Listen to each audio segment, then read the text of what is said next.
Okay, we're going to talk about electromagnetic radiation and just continuing on with topics that you need to know to understand the atom and what the atom does perhaps a little bit more. All right, so the nuclear model of the atom. Just a quick review. The atom is a small dense nucleus. It's positively charged. That means the nucleus is positively charged.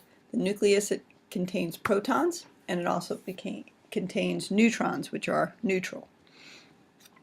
The remainder of the atom is that mostly empty space that we call the electron cloud. Okay, so that is the electron cloud. Okay, and it contains electrons that have a -1 charge. So this is really the nucleus up here.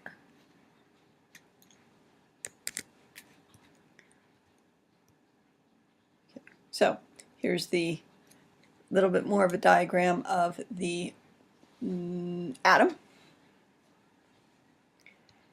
And atoms are neutral because the positive charge of the nucleus is balanced out with the number of electrons. Electrons are really moving about in this electron cloud, okay, and we'll talk about how they're arranged later. Now, the idea is that the electrons have both a dual particle wave nature. Okay, so electrons sometimes behave as waves,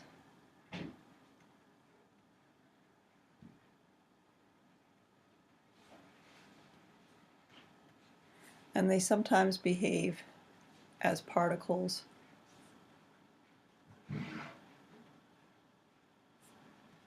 or matter. And they are said to have a dual particle wave nature. Okay, particles you pretty much know about. We've been talking about those for a long time. So we're going to spend a little bit of time talking more about waves.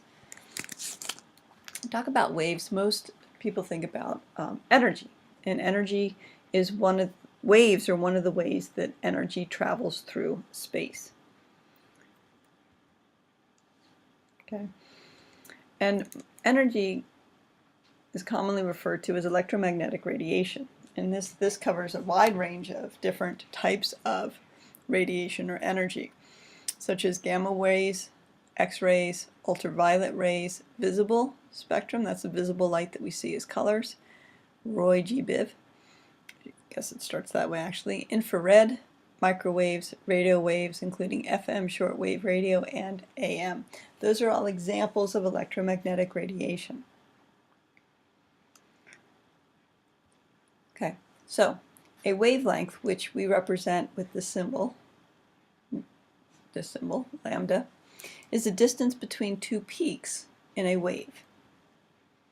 So if we were to draw a repeating wave, the distance between two corresponding points in that wave is known as the wavelength, or lambda.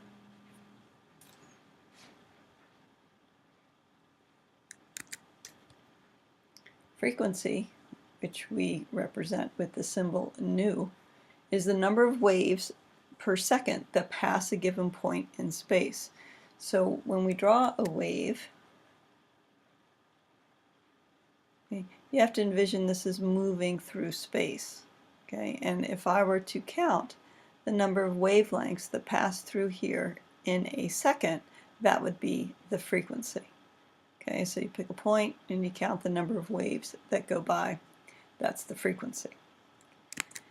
Cool thing about electromagnetic radiation is that it all travels in the speed of light. Now this is technically in a vacuum, but we use that as an approximation and use that for anything. Okay, for us it's fine. So all electromagnetic radiation has a wavelength. It is related to its frequency. We'll see that in a minute. And all electromagnetic radiation travels at the speed of light in a vacuum.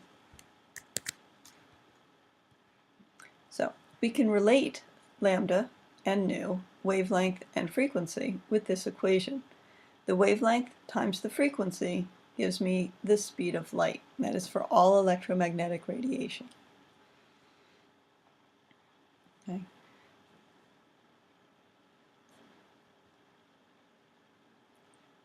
So, dual nature of light. Light is a wave. Light also is a stream of photons. Photons are these little packets of energy traveling through space. So it depends the test that you design for light. If you test to see if it has wave properties, it will. If you test to see if it has particle properties, it will, and that's when you see them act as photons, little packets of light that travel through space.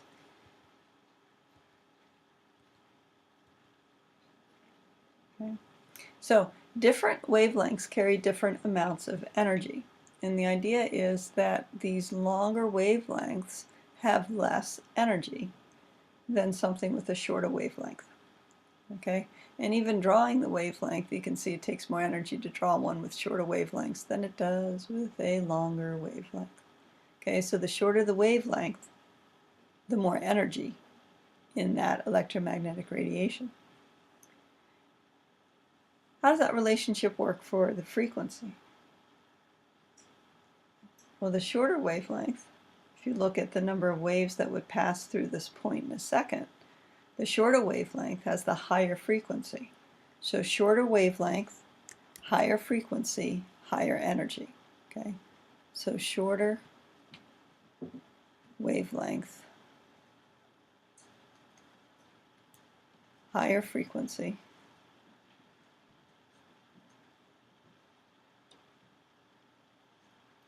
higher energy.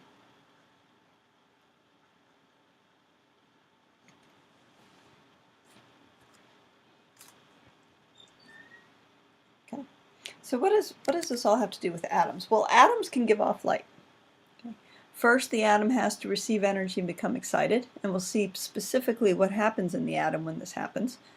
That energy, atoms like to be at the lowest energy level that they can, so that energy is quickly released in the form of a photon.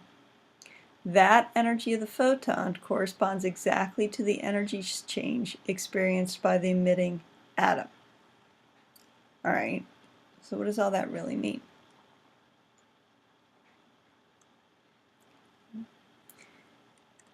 What it means is, okay, an atom is going to absorb energy to be moves up to a higher energy level. It's not stable at that energy level, so it emits energy as a photon, particle as a wavelength, and it moves back down into a lower energy state where it is more stable. So if we look at the sample of hydrogen atoms, energy comes into this sample. Several atoms absorb the energy and become what is called excited. They go to an excited state. So these atoms have excess amount of energy. They're not stable, so they release that energy in the form of photons, and then all the atoms return to the ground state where they are more stable. Okay, so excited state versus ground state.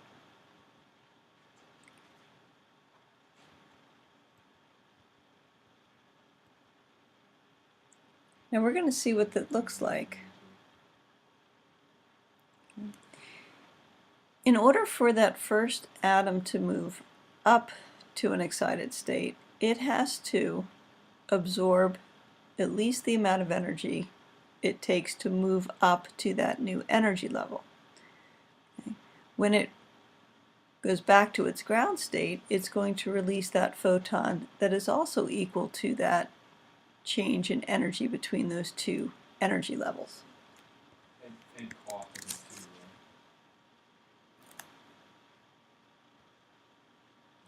right? Okay.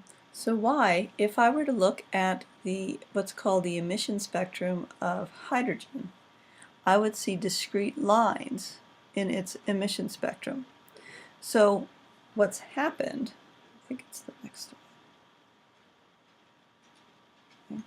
is atoms absorb energy, move up to higher energy levels, lose photons, and move back down. It can move up to other higher energy levels and move back down. Now remember, the hydrogen only has one electron. Okay, so there's a certain pattern that it can jump up and back to because other electrons are not occupying those energy levels. That's why you get what is known as a line spectrum. Every element has a unique line spectrum. Every element has a unique line spectrum. Why do you think? What is unique about every element? Talking neutral atoms. Think about it. If you don't come up with the answer, make sure you ask in class. Okay.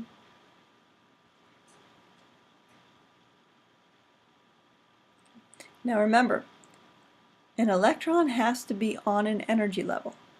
Okay, and sometimes this is where we use the Bohr model, because this is really just kind of a straightened out Bohr model, to view that. But these energy levels are really those sublevels, orbitals that we've talked about earlier. Okay, so energy levels of all atoms are said to be quantized, meaning there's not a continuous spread. You're either on an energy level or you're not. Actually, you have to be. The electrons have to be on an energy level. So it's almost like climbing stairs. You have to be on a stair. You can't be in between stairs. Okay? Same with the electrons. They have to be on a stair. They have to be on an L. Answer this question. When an electron is excited in an atom or an ion, is it A, only specific quantities of energy are released in order for the electron to return to its ground state? Is it B, white light is never observed when the electron returns to its ground state? C, the electron is only excited to certain energy levels? Or D, all of the above are true? Pause if you haven't figured out an answer. And the answer is D, all of those statements are true.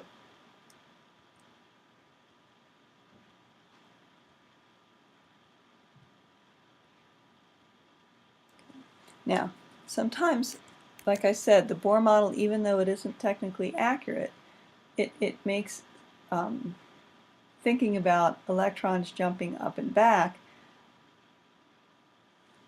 kind of easy to visualize. So an electron moves from one energy level to another when it absorbs energy. It's not stable at the higher energy level, so it's going to emit that photon, and it's going to jump back to a lower energy level. Those photons emitted are have an energy equal to the difference in those two energy levels.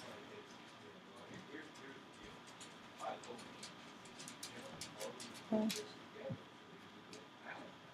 And then we can go on to the wave mechanical model that we've talked about previously in class. And that's where we've got the orbitals and sublevels. And that'll be the end of this screencast.